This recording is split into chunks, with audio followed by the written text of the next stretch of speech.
পঞ্চতন্ত্র যেটা রয়েছে সেইটা তো তাহলে মৌর্য সাম্রাজ্যের বা চাণক্য বা কৌটিল্যর যে সমসাময়িক যে অর্থশাস্ত্র তার তো বহু আগের রচনা। না, অর্থশাস্ত্রের তত্ত্বগুলোকে নিয়ে ভারতবর্ষে একটা স্টোরি টেলিং ভার্সন হয়েছে। অমর শক্তি বলে একটা রাজা ছিল, তার 3 ছেলে ছিল, বসু শক্তি, উগ্র শক্তি, অনেক শক্তি। একদম পড়াশুনো করে না, মাথায় বুদ্ধি নেই। তো বিষ্ণু শর্মা এলেন, একটা অদ্ভুত কথা বলল, অর্থশাস্ত্রের ইম্পর্টেন্সটা বুঝতে পারবেন। এবার আপনি প্রশ্ন করতেই পারেন, এই ছেলেদেরকে, বাচ্চাদেরকে কেন আমি রাজনীতি শেখাবো, বা আমি এই পঞ্চতন্ত্র অর্থশাস্ত্র আমার কেন দরকার? আপনি যে অন্য একজন দুষ্ট লোকের চক্রে পড়ে যাবেন না, তার কি কোনো গ্যারান্টি আছে?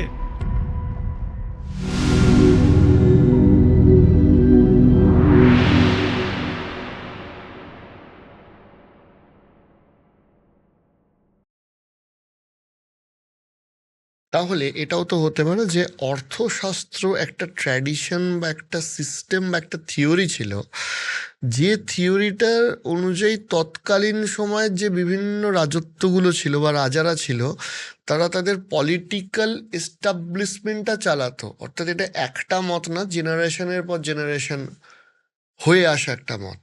অবশ্যই। আমি এ বিষয়ে প্রথমে একটা গল্প বলতে চাই। গল্পটা কেন বলছি, আমি জানি যে আমাদের আলোচনাটা শুরু হয়েছিল চাণক্য থেকে, আমরা সেখানে ফিরবো। কিন্তু অর্থশাস্ত্র জিনিসটা না বুঝলে আপনার ঠিক ধারণা হবে না যে কৌটিল্য অর্থশাস্ত্র যে তৈরি হয়েছে তার পেছনে কত বড় একটা ব্যাকগ্রাউন্ড ছিল। এবং আপনি যে বলছেন, দেখুন অর্থশাস্ত্র কি করেছে, অর্থশাস্ত্র তো একটা, মানে মানুষ যেরকমভাবে রাজনীতি করেছে সেইটার একটা কোডিফাইড রুল, যে দীর্ঘকাল ধরে সমাজবিজ্ঞানী তো তাই করে। সমাজে যেটা ঘটছে সেটাকে একটা থিওরি তৈরি করে, করে একটা সাজেশন দেয়, এইভাবে এইভাবে করলে তুমি অ্যাচিভ করবে। অ্যাডমিনিস্ট্রেটিভ অ্যান্ড পলিটিক্যাল কিছু ধারণা ধারণা এবং সেটা ইতিহাস দেখে সেটা কিন্তু দেয়। তার আগে তার মানে এমন কিছু ঘটে গেছে যেগুলো দেখে দেখে তার মনে এই এক্সপিরিয়েন্সটা তৈরি হয়েছে, এবং কৌটিল্য নতুন একটা অর্থশাস্ত্র তৈরি করছে। ফলে অর্থশাস্ত্র চিরকাল ছিল, চিরকাল আমরা রাজনীতি করেছি। মানে এমন নয় যে আমরা আজকে বসে রাজনীতি করছি।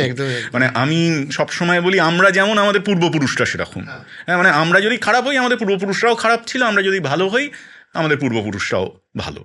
সব ভালো মন্দ মিশিয়েই, মানে সেই মহাভারতে বলছে যে কেন এরকম মহাভারত এত এত মহান সাহিত্য, যে শুভা অশুভা চ ইয়া সৃষ্টি সা সৃষ্টির প্রশস্যতে। যে সৃষ্টির মধ্যে ভালো এবং মন্দ দুটোই আছে সেই সৃষ্টি প্রশংসার যোগ্য। মহাভারতের প্রত্যেকটা ক্যারেক্টার তো তাই। মানে আমাদের আজকালকার সিরিয়ালের মতন তো 100% হোয়াইট আর 100% ব্ল্যাক ক্যারেক্টার তো তার মধ্যে নেই।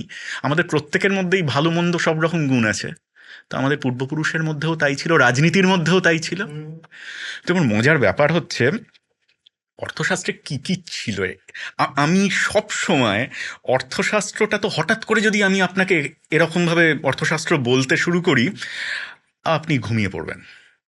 স্বাভাবিক, এটা একটা মানে দীর্ঘদিনের একটা ট্র্যাডিশন থেকে আমরা পড়েছি, পড়ে পড়ে আমি আপনাকে অর্থশাস্ত্র যদি এখন আমি বোঝাতে চাই আমরা বুঝতে পারবো না।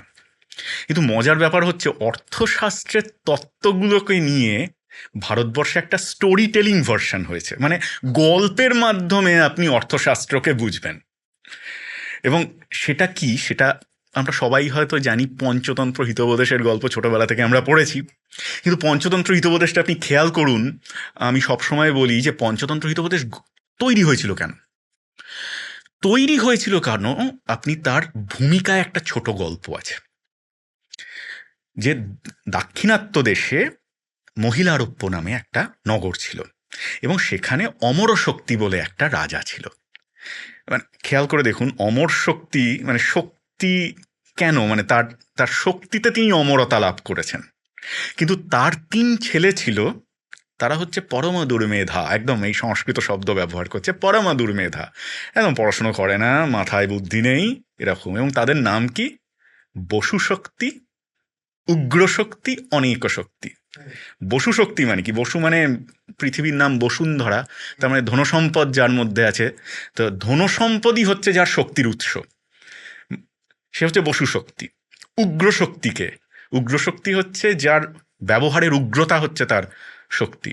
মানে আমরা যেরকম খুব খারাপভাবে যে লোকটা কথা বলে তার কাছে তো আমরা যেতে ভয় পাই, কিন্তু সে তার ঝগড়া করে সমস্ত কিছু জয় আদায় করে করে নেয়, না। আদায় করে নেয়। আর ৩ নম্বর ছেলের নাম হচ্ছে অনেক শক্তি। সে কি করে না, যখন ধনসম্পদ দরকার হয় তাই দিয়ে উনি শক্তি প্রদর্শন করেন, যখন উগ্রতা দরকার হয় তখন উগ্রতা দিয়ে শক্তি প্রদর্শন করেন। তো এইরকম একটা পরিস্থিতিতে রাজা খুব চিন্তায় পড়ে গেলেন যে এরা তো কিছুই জানে না, রাজকার্য জানে না, অর্থনীতি জানে না, এরা রাজনীতি জানে না, এত বড় আমার রাজ্য কি করে সুখ দেবে, সামলাবে কি করে। তো অনেক ডিসকাশন আছে, তো সেখানে উনি মন্ত্রী পরিষদ ডাকলেন। উনি দেখে বললেন, এই যে আমার মন্ত্রী পরিষদের মধ্যে এত এত মানুষজন আছে, আমার এই এত বড় প্রবলেমটাকে সামলাও। তখন সেখানে সুমতি বলে এক পণ্ডিত মন্ত্রী ছিলেন। সে মন্ত্রী এসে বলল, হ্যাঁ একজন আছে, ৮০ বছর বয়স, ছাত্র সংসদী লব্ধ কীর্তি, মানে স্টুডেন্ট ইউনিয়নে লব্ধ কীর্তি নয়, ছাত্র সংসদ মানে হচ্ছে ছাত্রদের মধ্যে যে পপুলার, তার নাম হচ্ছে বিষ্ণু শর্মা। তাকে যদি তোমার ছেলেদেরকে দিতে পারো, রাজাকে বলছে, তাহলে হয়তো একটা গতি হতে পারে। তো বিষ্ণু শর্মা এলেন, বিষ্ণু শর্মাকে ডেকে পাঠানো হলো। রাজা বলল যে তোমাকে এই দিচ্ছি ওই দিচ্ছি, তুমি আমার ছেলেদেরকে রাজনীতি শেখাও। বিষ্ণু শর্মা বলছে, ৮০ বছর বয়স আমার, এখন তো আমার ইন্দ্রিয় ভোগ করতে পারে না, তাই না? চাইলেই কি আমি ৮০ বছরের মানুষ কি ১০টা রসগোল্লা খেতে পারে? কিন্তু হ্যাঁ, আমি বিদ্যা বিনোদের জন্য আমি তোমার ছেলেদেরকে রাজনীতি শেখাবো। এবং একটা অদ্ভুত কথা বলল, অর্থশাস্ত্রের ইম্পর্টেন্সটা বুঝতে পারবে। বললেন, যদি মাস ও ষটকে না, যদি ৬ মাসের মধ্যে তার নীতিশাস্ত্র জ্ঞান না করোমি, এদেরকে নীতিশাস্ত্রে পারদর্শী না করি, নীতিশাস্ত্র রাজনীতিশাস্ত্র, তদা স্বনাম পরিত্যাজামি, নিজের নাম পরিত্যাগ করব। ৮০ বছর বয়সে লোকটা এরকমভাবে বলছে, এবং বলছে যে শ্রুয়তাং মামা সিংহনাদ, আমার এই সিংহনাদ প্রতিজ্ঞা শোনো, এবং আজকের দিনটা লিখে রাখো। হ্যাঁ, লিখ্যতাম অয়মাদ্যতনা দিবাসা, আজকের দিনটা লিখে রাখো, ৬ মাসের মধ্যে আমি তোমাদেরকে রাজনীতিতে পারদর্শী করব, তোমার ছেলেদেরকে। উনি একটা গ্রন্থ লিখলেন। এই গ্রন্থটা হচ্ছে অর্থশাস্ত্রেরই একটা এব্রিজড ভার্সন, যেটা গল্পের মাধ্যমে বাচ্চাদেরকে রাজনীতি শেখায়। এবং কেমন জিনিসটা, তার 5টা চ্যাপ্টার, প্রতিটা চ্যাপ্টারের নাম খেয়াল করুন। প্রথম চ্যাপ্টারের নাম মিত্রভেদ, দুটো বন্ধুর মধ্যে অভিন্ন হৃদয় বন্ধু, আচ্ছা। তার মধ্যে কি করে ঝগড়া লাগিয়ে দেওয়া যায়। এবার মজার ব্যাপারটা হচ্ছে, আপনি মানে হয়তো ভাবছেন যে দুটো বন্ধুর গল্প, না, আসলে দুটো বন্ধু রাজ্য, দুটো বন্ধু আছে, একদমই তাই। এবং ওখানে যত আজকের ডেটে হিসাব করলে দুটো পলিটিক্যাল দুটো পলিটিক্যাল পার্টি। হ্যাঁ। প্রথমটা হচ্ছে মিত্রভেদ, তারপরেরটার নাম হচ্ছে মিত্র প্রাপ্তি, মানে যাদের মধ্যে কখনো মিত্রতা হওয়ার সম্ভাবনা নেই, দুটো পলিটিক্যাল পার্টি বা দুটো রাষ্ট্র, তারা কি করে মিত্র হতে পারে। মানে এমনও দেখা গেছে তাদের মধ্যে হয়তো খাদ্য খাদক সম্পর্ক, মানে হচ্ছে সিংহ আর বৃষ, কিন্তু তারা মিত্র হচ্ছে। কি করে করা যায়, তার ট্রিক এরকম আছে। কাক লুকিয়াম, কাক আর উলুক, উলুক মানে হচ্ছে আউল শব্দটা যেখান থেকে এসছে, মানে কাক এবং উলুক মানে হচ্ছে পেঁচা, দুজনের একটা ঝগড়া, এবং সেখানে মূলত হচ্ছে স্পাই রিলেটেড ইস্যু। কিভাবে স্পাই একটা অন্য রাজ্যে কি করে স্পাই পাঠাবে, এবং এগুলো অর্থশাস্ত্রে আছে, আমরা আসবো সেই আলোচনায়। তারপরে এটা হচ্ছে লব্ধ প্রণাশম, মানে আপনি একটা ভালো পজিশন পেয়েছেন কোথাও, কোনো একটা রাজ্য লাভ করেছেন, কারুর চোখে আপনি একটা ভালো পজিশনে আছেন, সেটাকে কি করে নষ্ট করে দেওয়া যায়। ঠিক আছে তো? আর শেষটা হচ্ছে গিয়ে অপরীক্ষিত কারকম, পরীক্ষা নিরীক্ষা না করে যদি কোনো কাজ করা হয় তাহলে তার কি ফল হয়। মানে কোনো একটা পলিসি নিতে গেলে আপনাকে কত দিক থেকে সেটাকে ভাবতে হবে।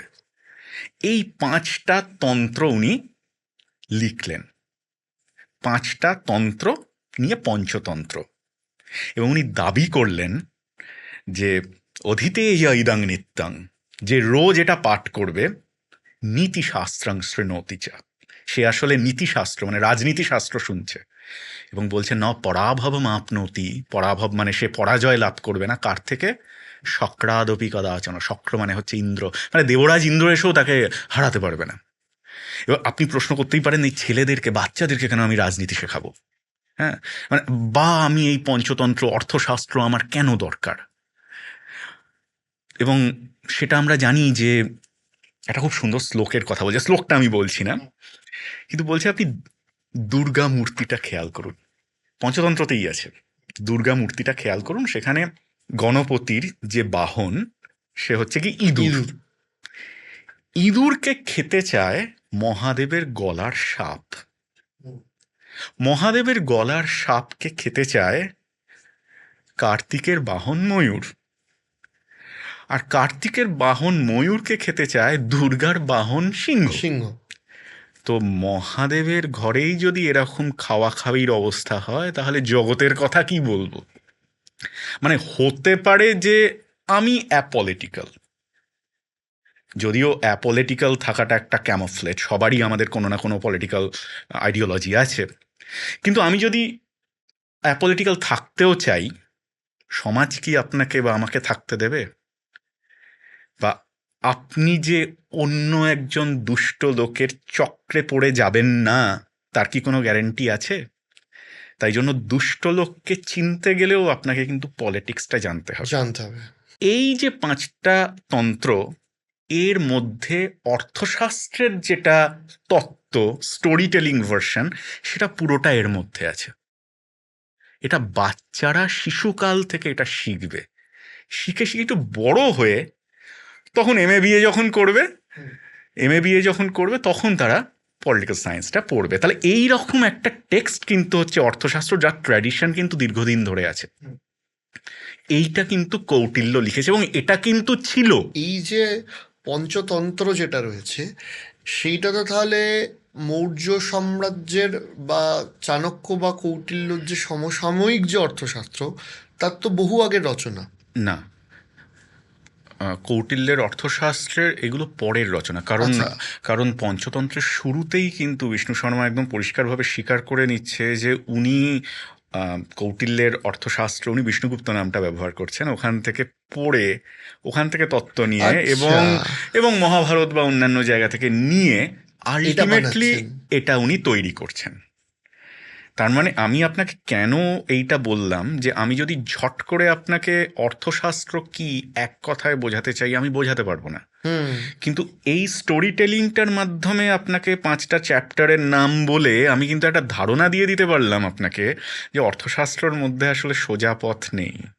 হ্যাঁ, এবং সোজা পথ নিয়ে থেকে বড় বিষয়, এটা বেসিক্যালি ভারতবর্ষের তৎকালীন সময়ে চলে আসা একটা পলিটিক্যাল থিওরি। একদম তাই, যে রাজ্য এবং পলিটিক্স অর্থাৎ অ্যাডমিনিস্ট্রেশন অ্যান্ড পলিটিক্স আমি কিভাবে পরিচালনা করব, দরকার হলে কূটনীতি কেমন করে প্রয়োগ করব, কেমন করে প্রচার করব, কেমন করে স্পাই নিয়োগ করব, এই সবটা